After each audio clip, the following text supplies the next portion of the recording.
নমস্কার বন্ধুরা, এই গরমে সবাই কেমন আছেন? আশা করি ভালো আছেন, কারণ ভালো তো থাকতেই হবে। আজকে আমি আবারও চলে এসেছি নতুন একটি ব্লগ ভিডিও নিয়ে। আজকে শনিবার, মেয়ের আজকে লাস্ট পরীক্ষা। আমরা রেডি হয়ে গেছি স্কুলের জন্য। তো আজকের পর আমার মেয়ের স্কুলের ছুটি পড়ে যাবে, গ্রীষ্মের ছুটি, সেই 4 জুন স্কুল খুলবে। তো আমরা দুজনে চললাম স্কুল। মেয়েকে স্কুলে পৌঁছে দিয়ে প্রতিদিনের মতো আমি নিচের বাগান থেকে ফুল তুলে ছাদে চলে যাই। তো ছাদে বেশি ফুল ফোটেনি, দু একটা ফুটেছিল, সেগুলো তুললাম। এবার গাছে জল দিতে হবে, কারণ প্রচণ্ড রোদ। সারাটা দিন রোদের তাপের মধ্যে গাছগুলো থাকবে, তাই টব ভর্তি করে সব জল দিয়ে দিই। প্রতিদিন বিকেলবেলা, মানে বিকেল নয়, ঠিক সন্ধ্যার আগে স্নান করে দিই সব গাছগুলো, কারণ বিকেলেও এত রোদের গরম তাপটা থাকে, তাতেও গাছগুলো নিতে পারে না জলটা। তো ওই জন্য একটু ঠান্ডা ঠান্ডা হয় বাইরেটা যখন, তখনই গাছগুলো স্নান করিয়ে দিই। আমার গাছে জল দেওয়া হয়ে গেলে আমি নিচে যাই। নিচে গিয়ে দেখি বিহু উঠে গেছে। আজকে শনিবার, ওর বাবার ড্রয়িং ক্লাস আছে বাড়িতে, তো ক্লাস করাচ্ছে। আমি বিহুকে মশারি থেকে বের করে একটু আদর করে ভাবলাম বিছানাটা গুছিয়ে নিই, তারপর বাকি কাজ করব। তার আগে তো বিহুকে খাওয়াতে হবে, কারণ ওর খিদে পেয়ে গেছে।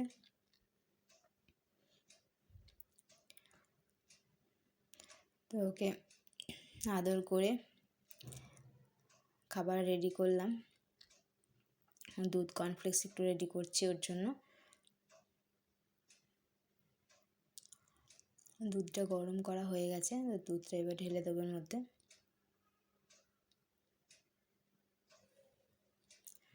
এখন খাওয়াবো না, একটু পরে খাওয়াবো, মানে একটু ভিজিয়ে রাখলে ওর খেতে সুবিধা হয়। আর সঙ্গে সঙ্গে দিলে গরম থাকে, আর ও খাওয়ার জন্য কাঁদবে, তখন দিতে পারি না, আর গরম লেগে যাবে।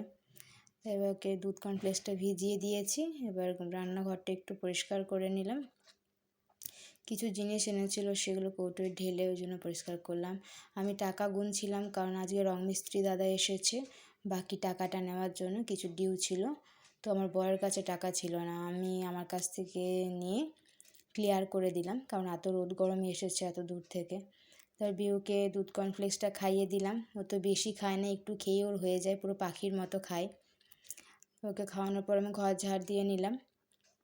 ঘর ঝাড় দেওয়ার পর বারবিরা এসে গেছিলো স্কুল থেকে। ওর একটা ফ্রেন্ড এসেছিলো, দেবারতী, কারণ ওর বাবা বললো আমার নিতে আসতে দেরি হবে, তো যেন আমাদের বাড়িতে থাকে। ওর আধ ঘন্টা খেললো, খেলে পরে ওর বাবা এসেছে নিতে, তাই ও বাড়ি চলে যাচ্ছে। বারবিও নিচে যাচ্ছে ওকে বাই করার জন্য। আমরাও গেলাম, কারণ বিহুও বলছে আমিও নিচে যাব, টাটা করব।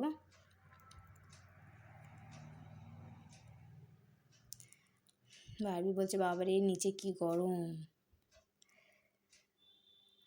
আমি বারবিকে বললাম স্নান করে নে, আর আমি বিহুকে স্নান করিয়ে জামা কাপড় পরিয়ে দিচ্ছি। ওকে জামা কাপড় পরিয়ে রেডি করে দিলাম। তো রেডি হয়ে ওর দিদির একটা বইয়ের পেজ নিয়ে পড়তে শুরু করে দিয়েছে। ও কত কি বলে, মা, বা, দিদি, মিমি, পিপি, দাদা,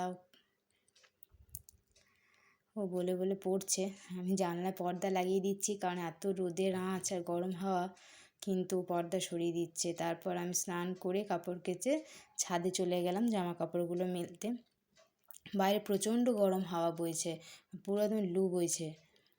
আমার পিছনে পিছনে দুই মেয়েই চলে এসেছে ছাদে।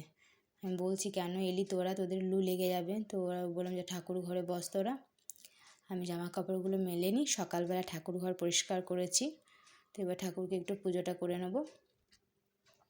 আর বিহু বারবার বেরিয়ে চলে আসছে, ও বলছে গাছের ফুল নেব, পাতা নেব। তো জামা কাপড় মেলার পর আমি পুজোটা করে নিই। ওদেরকে একটু নকুল দানা দিলাম, ওরা ওইদিকে বসে খাচ্ছে।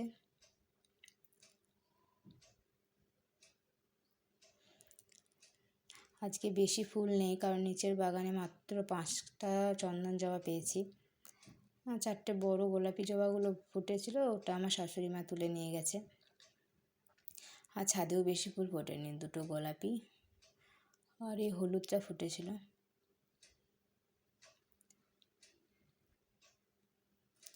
আর গরমে কি ফুল ফুটবে, এত গরম, গাছগুলো অবস্থা, আমাদের মানুষদেরই অবস্থা খারাপ হয়ে যাচ্ছে, তো গাছেদের অবস্থা তো আরও খারাপ হবে।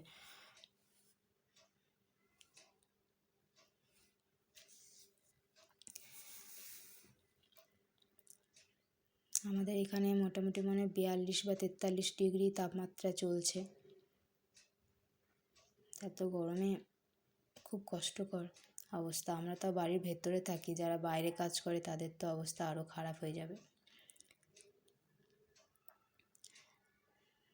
গরমে যতটা সম্ভব বাইরে না বেরোনোই উচিত। আমার আবার ড্রয়িংয়ের এক্সাম আছে 3 জায়গায়, এক্সামিনার হিসেবে পরীক্ষা নিতে যাব। এই গরমে কি করে যাব সেটাই চিন্তা। যাই হোক, পুজো করার পর এবার রান্না করতে হবে। আজ বেশি কিছু সেরকম গরমে রান্না করব না, কারণ বিহু আর ওর বাবা তিনজনেই বলবে যে এখন প্লেন শুধু ডাল ভাতই খাবো, তো সেই রকম সে রান্না করিনি। আর 2 দিন আগে যে রান্না করেছিলাম সেগুলো ছিল, তো এই রান্না। তো আজকের ভিডিওটা এই পর্যন্তই। দুপুরে খাওয়া দাওয়া করার পর আমরা সবাই একটু শুয়ে পড়ব।